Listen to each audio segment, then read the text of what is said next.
What if your brokerage account sent you a $100 check every month, whether you worked or not? That's not a fantasy. That's what a dividend portfolio does. And in the next few minutes, I'm handing you the exact blueprint: how many shares, which tickers, and how long it actually takes. Here's the thing most people don't talk about. Everyone's chasing the next big thing: crypto, meme stocks, whatever's blowing up on Reddit that week.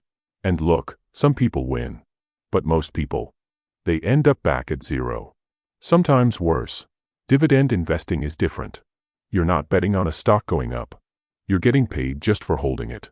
Every quarter. Sometimes every single month.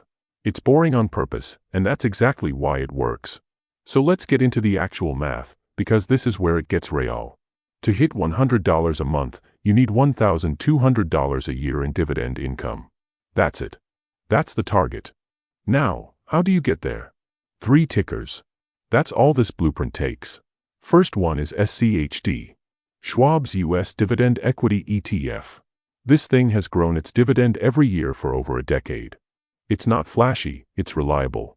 At around a 3.5% yield, you'd need roughly 170 shares to pull about $42 a month from this one alone.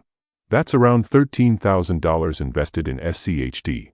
Second is JEPI, J.P. Morgan's Equity Premium Income ETF. Higher yield, closer to 7%, and it pays out monthly, which feels really good psychologically when you're just getting started. About 80 shares, call it $4,400, gets you another $26 a month. And the third one is O. Just the letter O, Realty Income. A-REIT, Real Estate Investment Trust, that has paid a monthly dividend for over 50 consecutive years.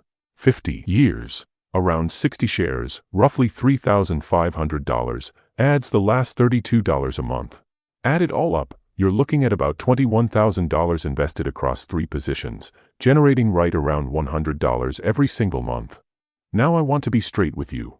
$21,000 is real money. I'm not going to pretend it isn't.